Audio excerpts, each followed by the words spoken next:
Friends, ನಮ್ಮ ಮಲೆನಾಡು ಕಡೆ ಮಳೆಗಾಲ ಸ್ವಲ್ಪ ಹಿಂದಾಯಿತು ಅನಿಸುತ್ತೆ. ಹಾಗಾಗಿ ಈಗ 3-4 ದಿನಗಳಿಂದ ಸ್ವಲ್ಪ ಮಳೆ ಕಡಿಮೆ ಆಗಿದೆ. ಇನ್ನು ಆಗಸ್ಟ್ 15 ನಂತರ ಅಥವಾ ಆಗಸ್ಟ್ ಸೆಪ್ಟೆಂಬರಲ್ಲೆಲ್ಲ ಮಳೆ ಕಡಿಮೆ ಆಗಿಬಿಡತ್ತೆ. ಆಗ ನಾವು ಒಂದಷ್ಟು ತರಕಾರಿ ಬೀಜಗಳನ್ನೆಲ್ಲ ಹಾಕ್ಕೋಬೇಕಾಗತ್ತೆ.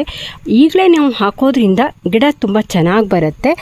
ಹಾಗಾಗಿ ಇವತ್ತು ನಾನು ಒಂದು 2 ಬೀಜಗಳನ್ನು ಹಾಕಿ ತೋರಿಸ್ತೀನಿ. ಅದು ಯಾವುದು ಏನು ಅಂತ ನೋಡೋಣ ಬನ್ನಿ. ನೀವಿನ್ನು ನನ್ನ ಚಾನಲ್ನ ಸಬ್ಸ್ಕ್ರೈಬ್ ಮಾಡಿದ್ರೆ ಸಬ್ಸ್ಕ್ರೈಬ್ ಮಾಡ್ಕೊಳ್ಳಿ. ಫ್ರೆಂಡ್ಸ್ ನೋಡಿ, ನಾನಿಲ್ಲಿ ಈ ರೀತಿಯ ಮೆಣಸಿನ ಬೀಜನ ತಗೊಂಡಿದ್ದೀನಿ. ಹಾಗೆ ಇದು ನಿಮಗೆ ಗೊತ್ತಾಗಲ್ಲ, ಇದು ಬಸಳೆ ಬೀಜ. ನಾವು ಬಳ್ಳಿನೆಲ್ಲ ಮಾಡ್ತೀವಲ್ಲ, ಅದೇ ಬಸಳೆ ಬೀಜನ ಕಲೆಕ್ಟ್ ಮಾಡಿ ಇಟ್ಕೊಂಡಿದ್ದೆ. ಅದನ್ನು ನಾನೀಗ ಹಾಕೋಣ ಅಂತ ಅಂದ್ಕೊಂಡೆ. ಈ ಟೈಮಲ್ಲಿ ನಾವು ಬಸಳೆ, ಈ ಮೆಣಸು ಲಾಂಗ್ ಟರ್ಮಲ್ಲಿ ಕಾಯಿ ಬಿಡೋವಂಥ ಗಿಡಗಳನ್ನೆಲ್ಲ ಈಗ ಹಾಕ್ಕೊಂಡ್ರೆ ಬೇಗ ಕಾಯಿ ಬಿಡತ್ತೆ.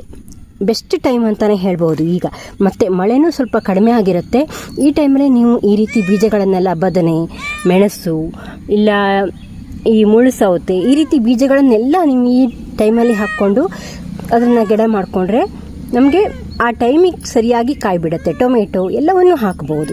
ಅದು ಯಾವ ರೀತಿ ಬೀಜನ ಹಾಕೋದು ಅಂತ ನಾನು ಇವತ್ತು ತೋರಿಸ್ತೀನಿ. ನೋಡಿ, ನಾನಿಲ್ಲಿ 2 ಪಾಟಿನ ಕೆಳಗಡೆ ನಾವು ಒಂದಷ್ಟು ಏನಾದರೂ ಹಾಕ್ಕೋತೀನಿ. ಅಡಿಕೆ ಸಿಪ್ಪೆ ಅಥವಾ ನೀವು ತೆಂಗಿನಾರು ಏನಾದರೂ ಹಾಕ್ಕೋಬೋದು. ಯಾಕಂದರೆ ನಮಗೆ ಇಷ್ಟುದ್ದ ಪಾಟ್ ಬೇಡ. ಬೀಜಗಳನ್ನು ಹಾಕಲಿಕ್ಕೆ ಒಂದು 4-5 ಇಂಚು ಇಷ್ಟು ಅಗಲ ಇದ್ದರೆ ಸಾಕಾಗತ್ತೆ.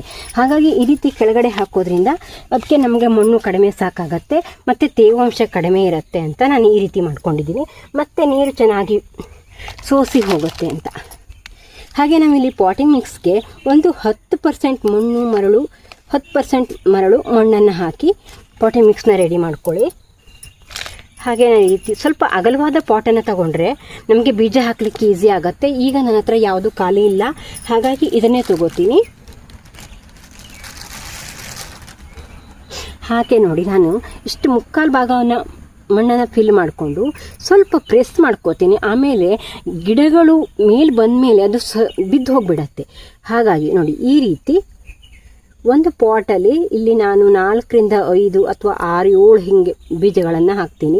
ಕೆಲವೊಂದು ಇದು ಹಳೆ ಬೀಜ ಆಗಿರೋದ್ರಿಂದ ಎಲ್ಲವೂ ಬರಲ್ಲ, ಹಾಗಾಗಿ ಸ್ವಲ್ಪ ಜಾಸ್ತಿ ಹಾಕ್ತೀನಿ. ನೀವು ಹಸಿ ಬೀಜನ ಹಾಕ್ಕೊಂಡ್ರೆ ಜರ್ಮಿನೇಟ್ ಜಾಸ್ತಿ ಪ್ರಮಾಣದಲ್ಲಿ ಇರುತ್ತೆ, ಚೆನ್ನಾಗಿ ಬರುತ್ತೆ. ಹಾಗೆ ನೋಡಿ, ಮೇಲ್ಗಡೆ ಒಂದು ಲೇಯರ್ ಮಣ್ಣನ್ನು ಹಾಕ್ತೀನಿ. ನೋಡಿ, ಪಾಟಿಂಗ್ ಮಿಕ್ಸ್ನೇ ಹಾಕ್ತೀನಿ. ಈ ರೀತಿ ಹಾಕೋದ್ರಿಂದ ಮೇಲೆ ಬಂದ ಮೇಲೆ ಗಿಡ ಬಿದ್ದು ಹೋಗಲ್ಲ, ಇಲ್ಲ ಅಂದರೆ ಬಿದ್ದು ಹೋಗುತ್ತೆ. ಹಾಗೆ ನಾವಿಲ್ಲಿ ಪ್ರೆಸ್ ಮಾಡಬೇಕಾಗತ್ತೆ. ನಾವು ಇದಕ್ಕೆ ಬಸಳೆನ ಕಟಿಂಗನ್ನು ಕೂಡ ಹಾಕೋಬೋದು. ಆದರೆ ಬೀಜ ಹಾಕಿ ಸಸಿ ಮಾಡಿ ಹಾಕಿರುವಂಥ ಬೀಜನ ಸಸಿ ತುಂಬ ಚೆನ್ನಾಗಿ ಬರುತ್ತೆ. ಹಾಗಾಗಿ ನಾವು ಬಸಳೆ ಗಿಡಗಳನ್ನೆಲ್ಲ ಈ ರೀತಿ ಬೀಜಗಳನ್ನು ಹಾಕ್ಕೊಂಡು ಮಾಡೋದ್ರಿಂದ ತುಂಬ ದಷ್ಟಪುಷ್ಟವಾಗಿ ಬರುತ್ತೆ. ಹಾಗಾಗಿ ನಾವು ಕಟಿಂಗನ್ನು ಹಾಕೋ ಬದಲು ಈ ರೀತಿ ಬೀಜಗಳನ್ನೇ ಕಲೆಕ್ಟ್ ಮಾಡಿ ಇಟ್ಕೊಂಡು ಹಾಕ್ಕೋಬೋದು. ನೋಡಿ, ಇದು ಮೆಣಸು, ಇದು ತುಂಬ ಖಾರವಾಗಿರುವಂಥ ಮೆಣಸು. ಈ ರೀತಿ ಮೆಣಸನ್ನೆಲ್ಲ ನಾವು ಬೆಳ್ಕೊಂಡ್ರೆ ಇದಕ್ಕೆ ರೋಗಗಳು ಕಡಿಮೆ.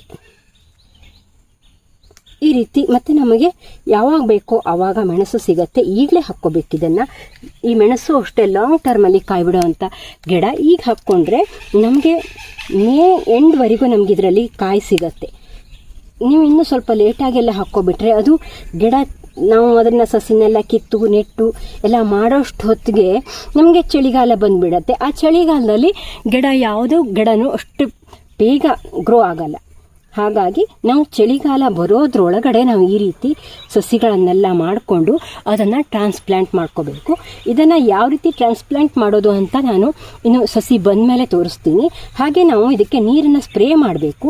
ಈ ಮಳೆ ನೀರು ಸೀರೋ ಜಾಗದಲ್ಲಿ ಇಟ್ಟರೆ ಅದಕ್ಕೆ ಸಾಕಾಗತ್ತೆ, ಮತ್ತು ಎಕ್ಸ್ಟ್ರಾ ನೀರು ಹಾಕೋದು ಬೇಡ.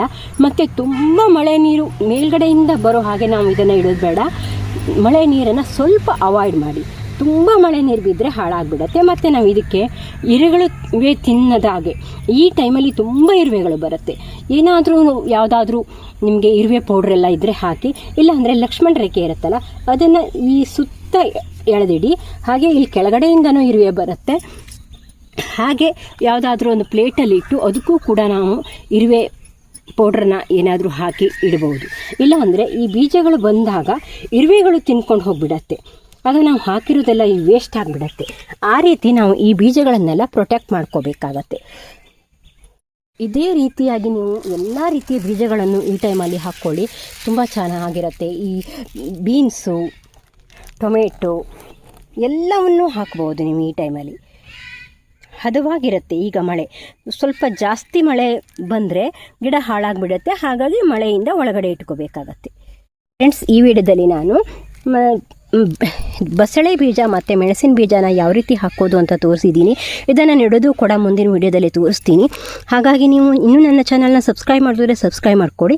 ಹಾಗೆ ಪಕ್ಕದಲ್ಲಿರೋ ಬೆಲ್ಲೈಕನ್ ಕ್ಲಿಕ್ ಮಾಡಿ ಆಲ್ ಅಂತ ಸೆಲೆಕ್ಟ್ ಮಾಡ್ಕೊಳ್ಳೋದ್ರಿಂದ ನಾನು ಹಾಕುವ ಎಲ್ಲ ವಿಡಿಯೋದ ನೋಟಿಫಿಕೇಷನ್ ನಿಮಗೆ ಬರುತ್ತೆ. ಹಾಗೆ ಈ ವಿಡಿಯೋಕ್ಕೊಂದು ಲೈಕ್ ಮಾಡಿಬಿಡಿ. Thank you for watching. Bye.